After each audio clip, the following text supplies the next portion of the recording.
Hi, welcome to Mixin' Business Mom. I am back after a couple weeks of a break, and I'm happy to see all of you and get started in talking about our topic this week, which is focus. And it's become important to me ever since I got back into dancing, which was very recently, if you're following along. And so I spoke with my husband a little bit about things that he has trouble focusing on too, and what are the benefits of bringing a better focus into some of the things that we regularly practice or the things that we want to get better at. So let's talk. So this is such a lovely, idyllic scene. My daughter in her cute little hat. But what you're witnessing is actually really important to my husband. He started golfing when he was in the Coast Guard. He was living in Hawaii. He was stationed there at the time. He really wanted to get better. He's always wanted to get better, but inconsistent practice and not as much focus as he would like, especially in this. While you're watching this, I mean, he's trying to get the ball back from our daughter, and our son wanted to play Nerf guns the whole time. So yeah, it was a little challenging for him. Okay, so just like my husband has trouble focusing, with consistent practice and consistent focus when he's golfing, which he really feels will help improve his game, I have trouble with consistent practice and focus with ballet. Specifically ballet, because I have taken other forms of dance and I've had more success in becoming proficient at them faster. I was always just a natural swing dancer, because you're supposed to look kind of straight and kind of messy. And at least my style of swing dancing, which is East Coast.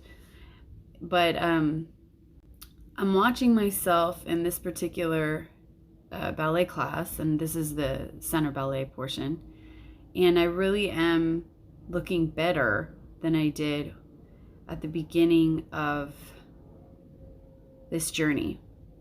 And the only difference, because I've done this before, ballet classes in college, dance classes all throughout my adult life, the only difference between then and now is focus. I want this. I am committed to this. I am focused and I'm trying to be better with each movement.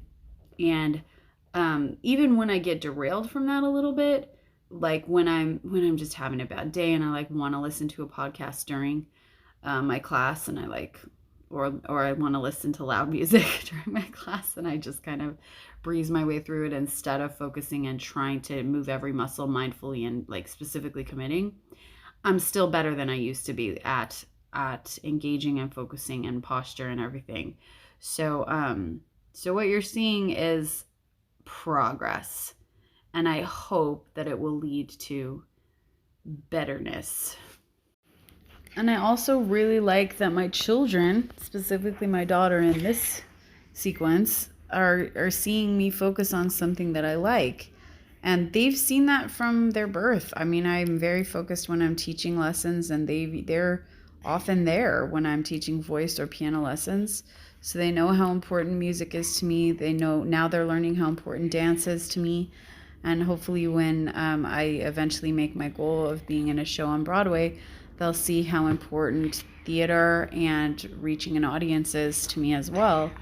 And I think whether or not they go into that field, it's really good for them to see what's important to their parents, and see their parents pursuing interests and passions, because then they'll know that they have that freedom to do that themselves, and that they can find a way to have a work-life balance, and maybe even have work that involves their passions and what they strive to continually practice and focus at doing.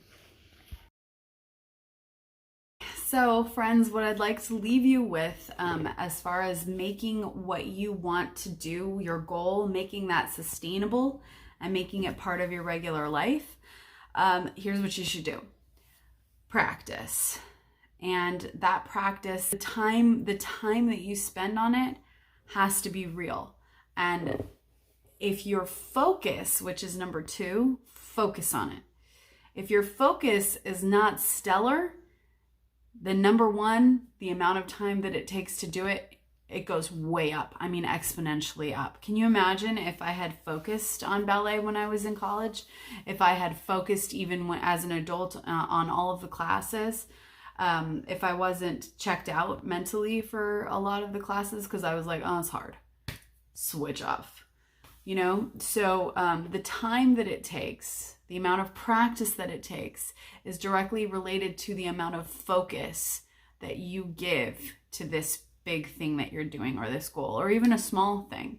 And we'll talk about that in another video, how this practice of focusing has helped me be mindful in other areas of my life. Now, the third thing that you got to see in both of the videos of my husband and myself today is sharing that passion with those that you love. So sharing your goal, sharing that time, because we don't live on an island. None of us do. So the more people that you involve in your big adventure or small adventure, then the more you're likely to commit to it and stay with it. If you, and I'm not talking about, like, it is very important for me to have my me time doing ballet, but if I wasn't willing to have everyone know about it, and like, if I wasn't checking in with you guys too, I may have already given up this time around. You know, you never know. So just like it's hard to commit to not doing things, like if you have an addiction and you're committed to not doing it but no one knows about it, that's hard to sustain. It's also hard to sustain positive commitments in your life if no one knows about it and you're just doing it in secret and it's just for you. So involve those people in your life that are your loved ones that you know will benefit from seeing you happy. And that's what I've learned with my kids don't have to be isolated from me while I'm doing all of these things. In fact, I love having my children see me work or see me sing or play piano or act or do ballet. And I hope that it inspires them. I hope it inspires you as well, but I hope that it inspires you for your stuff. You know, this is not the things that I'm learning in regard to proficiency in ballet and being mindful and being focused. They're not limited to my activities. That's everybody. Okay. And these are human things that we're all going through together. So I really hope that your focus can be on your tasks this week and that you experience a lot of benefit from having that focus and having that passion kind of energized. So have a great week. Good luck focusing. Good luck finding time. And remember that the journey isn't ending anytime soon. So you still have time. So if you're messing up, or if you're not focused, or if you're having a bad day, try again. Try again the next day. That is my wish for everyone, that we all have the time that we need to accomplish the things that we want to do. All right, take care. Goodbye from Mixim. Bye from Mixim. Bye, everybody.